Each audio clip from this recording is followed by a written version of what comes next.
আগামীকালের দৈনিক রাশিফল নিয়ে বিস্তারিত আলোচনা করব ১২টি রাশির ভালো এবং মন্দ নিয়ে। অতি পরিচিত প্রোগ্রাম প্রত্যেকটা দিন আমি দৈনিক রাশিফল নিয়ে আলোচনা করি আপনাদের অ্যালার্ট করার জন্য। আগামীকাল ৭ জুন শনিবার একাদশী তিথি এবং চিত্রা নক্ষত্র, বরিয়ান যোগ ও জন্মরাশি তুলা।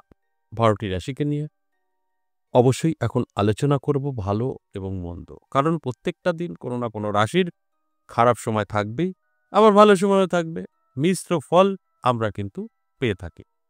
তাই আমি অবশ্যই জানানোর চেষ্টা করব কোন, কোন রাশি সতর্ক থাকতে হবে, কোন, কোন রাশির জীবনে উন্নতি অপেক্ষা করছে সবটাই জানতে পারবেন শেষ পর্যন্ত যদি আপনি প্রোগ্রামটা দেখতে পারেন তো।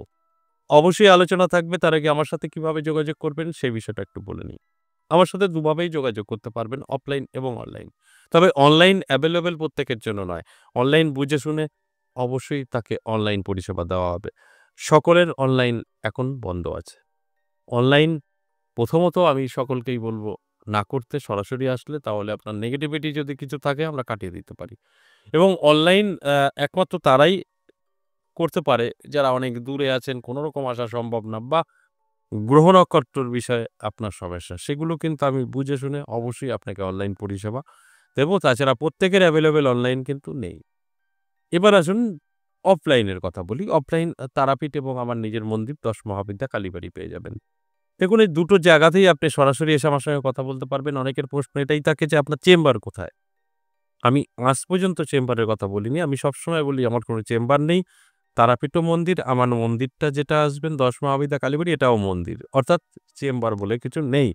আপনার যদি মনে হয় আপনার সমস্যা আছে, আপনি যেকোনোভাবেই হোক না কেন বিপদের মুখে পড়ে আছেন, আপনাকে কোথাও না কোথাও গিয়ে দেখাতেই হবে বা আমার সাথেই আপনি সাক্ষাৎ করতে চাইছেন, সেক্ষেত্রে আপনাকে তারাপীঠ এবং আমার মন্দির এই দুটো জায়গার কোনো একটি জায়গায় আসতে হতে পারে। তাহলে আপনি আমার সঙ্গে সামনাসামনি বসে আপনার সমস্যা নিয়ে আলোচনা করবেন। অবশ্যই তার পথ আমি বলে দেব। সেইভাবে আপনি চললে ভালো থাকতে পারবেন।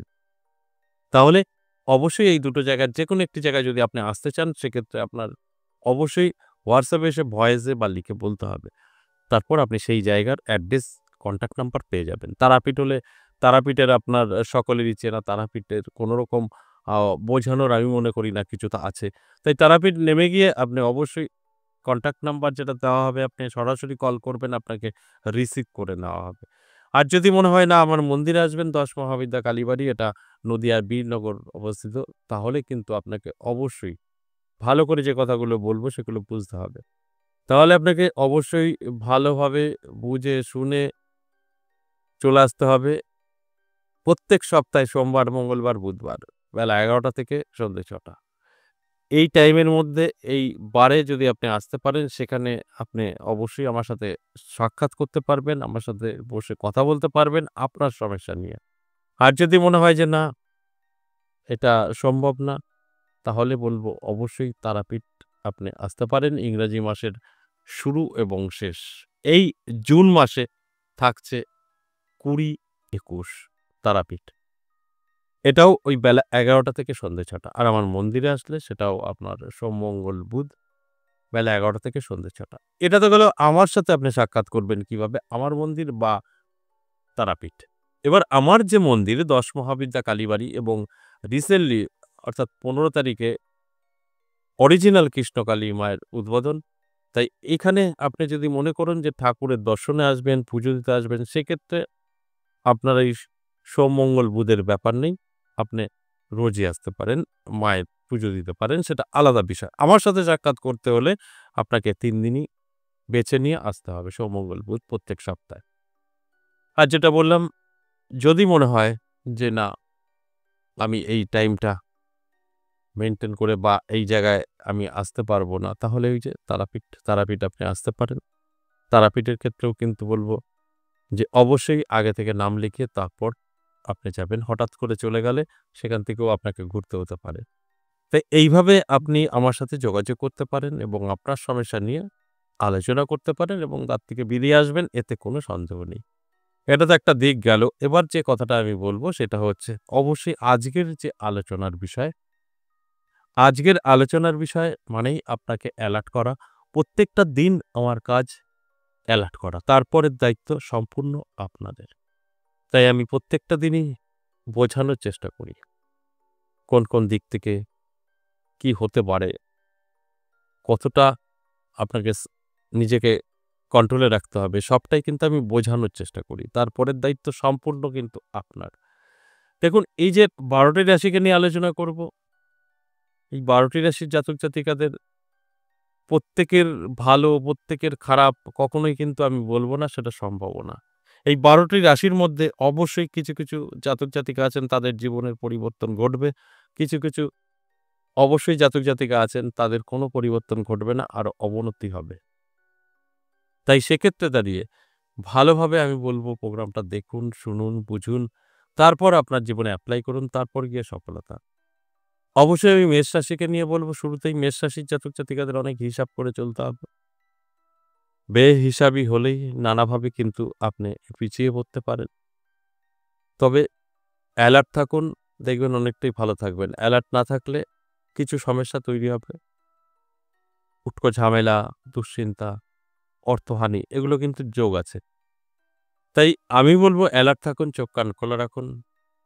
দেখবেন আপনি সবটাই কন্ট্রোল করতে পারবেন নিজের হাতে। এরপর বিশ্বরাশি, বিশ্বরাশির জাতক-জাতিকাদের অবশ্যই আমি বলব যে একটু আপনি আ সাবধানতা অবলম্বন করবেন। কারণ আপনার সময়টা কিন্তু খুব একটা ভালো যাবে না। আপনার নানাভাবে কিন্তু বিপদ আসতে পারে। অ্যাক্সিডেন্ট, ছোটখাটো চোট লাগা, আঘাত লাগা এগুলো কিন্তু আসতে পারে। মনের শান্তি নষ্ট হবে, কর্মে বাধা, সমস্ত কিছু আটকে যাবে। এটা কিন্তু অবশ্যই আপনার মাথায় রেখে চলতে হবে। তাহলে অনেকটা ভালো থাকতে পারবেন। এরপর মিথুন রাশি। মিথুন রাশির জাতক-জাতিকাদের সময় যথেষ্ট পজিটিভ এবং শুভ সময়।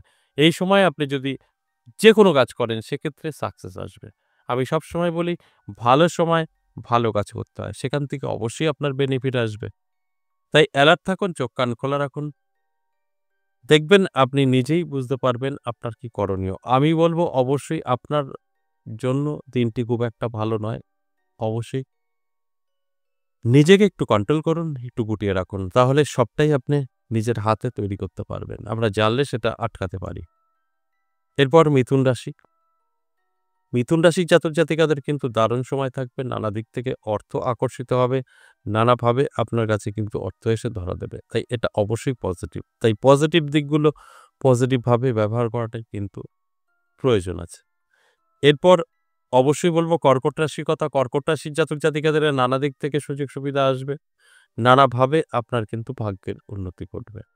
এবং আমি বলব কর্কট রাশির জাতক-জাতিকারা যারা আছেন তাদের উদ্দেশ্যে যে অবশ্যই আমার এই আলোচনাগুলো শুনে আগামীকাল একটু অ্যালার্ট থাকুন, চোখ কান খোলা রাখুন। কোনো না কোনো দিক থেকে কিন্তু প্রাপ্তি ঘটবেই। সেটা আপনি একটু যদি অ্যালার্ট থাকতে পারেন তাহলে উপলব্ধি করতে পারবেন। এরপর অবশ্যই বলব সিংহ রাশির কথা। সিংহ রাশির জাতক-জাতিকাদের সময়টা অত্যন্ত পজিটিভ এবং শুভ থাকছে। তবে আমি একটা কথাই বলব সিংহ রাশির জাতক-জাতিকাদের যে সঠিকভাবে যদি আপনি আগামীকাল চলতে পারেন, নিজের উপরে এপ্লাই করতে পারেন, তাহলে দেখবেন আপনার জন্য যথেষ্ট শুভ সময় থাকবে বা তৈরি হয়েছে। যদি সঠিকভাবে আপনি না চলার চেষ্টা করেন, বিপরীতে চলে যান, সেক্ষেত্রে কিন্তু আপনার নানা রকম প্রবলেম দেখা দেবে। তাই আমি বলব অবশ্যই অ্যালার্ট থাকুন, চোখ কান খোলা রাখুন। দেখবেন সবটাই কিন্তু আপনার কাছে পরিষ্কার হয়ে যাবে কি করণীয়, কি করণীয় না, সবটা আপনি কিন্তু বুঝতে পারবেন। এরপর কন্যা রাশির জাতক-জাতিকাদের বলব অবশ্যই সতর্ক থাকুন। কন্যা রাশির জাতক-জাতিকারা যারা আছেন, তাহলে দেখবেন অনেকটা ভালো থাকবেন। তা না হলে কিন্তু উটকো ঝামেলা, মানসিক চাপ, টেনশন, দুশ্চিন্তা এগুলোও কিন্তু আপনাকে ঘিরে ধরতে পারে। কারণ আপনার জন্য খুব একটা ভালো সময় কিন্তু নেই। যে কারণে বলা। এরপর অবশ্যই আমি বলব বৃশ্চিক রাশির কথা। বৃশ্চিক রাশির জাতক-জাতিকাদেরও কিন্তু নানাভাবে আপনার টেনশন, দুশ্চিন্তা আসতে পারে। আপনার ক্ষেত্রেও বলব ভীষণভাবে ডিস্টার্ব আপনারও কিন্তু আছে। নানা দিক থেকে পিছিয়ে পড়া, গ্রহের সুপ্রভাব কিন্তু নেই। সেক্ষেত্রে কিন্তু আপনি সমস্ত দিক থেকে পিছিয়ে পড়বেন। তাই আমার উদ্দেশ্য আপনাদেরকে অ্যালার্ট করা। আর আপনারা যদি সঠিকভাবে চলতে পারেন তাহলে কিন্তু অবশ্যই আপনি আপনার জীবনকে গুছিয়ে নিতে পারবেন নিজের হাতে। তাই আমি সবসময় বলি, প্রত্যেকটা দিনই বলি, এই আলোচনাগুলো আগে প্রথমত শুনতে হবে। ভালো করে আপনার সাথে মিলিয়ে নিতে হবে। তারপরে দেখবেন এর থেকে বেনিফিট আপনি অবশ্যই পাবেন। না মিলিয়ে নিলে কখনোই বেনিফিট আসবে না। এরপর মকর রাশি, মকর রাশির জাতক-জাতিকাদের দারুণ সময় থাকবে। নানা দিক থেকে অর্থ আকর্ষিত হবে। তাই আমি বলব মকর রাশির জাতক-জাতিকারা যারা আছেন অবশ্যই অ্যালার্ট থাকুন, চোখ কান খোলা রাখুন। আরেকটা কথা আমি বলব মকর রাশির জাতক-জাতিকাদের, একটু অ্যালার্ট থাকুন, চোখ কান খোলা রাখুন, চেষ্টা করুন, পরিশ্রম করুন। দেখবেন আমি যে কথাগুলো বলছি সবটাই কিন্তু পজিটিভ দিকগুলো মিলিয়ে নিতে পারবেন। নেগেটিভ দিকগুলো আপনার জীবন থেকে সরিয়ে দিতে পারবেন। এরপর কুম্ভ রাশি, কুম্ভ রাশির জাতক-জাতিকাদের দারুণ সময় থাকবে, শুভ সময় থাকবে। নানাভাবে কিন্তু আপনি আ উপলব্ধি করতে পারবেন যে এই ভালো সময়টা আপনার কতটা ভালো হতে পারে। সমস্ত কিছুই কিন্তু আপনার জন্য শুভ এবং ভালো থাকতে চলেছে। এরপর সর্বশেষ যে রাশির কথা বলব মীন রাশি। মীন রাশির জাতক-জাতিকাদেরও কিন্তু দারুণ সময় অপেক্ষা করছে। মীন রাশির জাতক-জাতিকাদের উদ্দেশ্যে বলব চোখ কান খোলা রাখুন, অ্যালার্ট থাকুন। নানাভাবে আপনার আ যদি একটু অ্যালার্ট থাকতে পারেন, সতর্ক থাকতে পারেন, নানাভাবে যে সুযোগ সুবিধা আসবে সেগুলো কিন্তু গ্রহণ করতে পারবেন, তা নাহলে গ্রহণ করতে পারবেন না। আমি আমার আলোচনা করার উদ্দেশ্য একটাই আপনাদেরকে অ্যালার্ট করা। অ্যালার্ট থাকলে অবশ্যই আপনি কিন্তু সবটাকে কন্ট্রোল করতে পারবেন। নেগেটিভ গুলো কন্ট্রোল করতে পারবেন, পজিটিভ গুলো কিন্তু আপনি লুফে নিতে পারবেন। আশা করি বুঝতে পেরেছেন। আজ এ পর্যন্তই। আবারও আসবো নেক্সট ভিডিও নিয়ে। ততক্ষণ ভালো থাকুন। নমস্কার।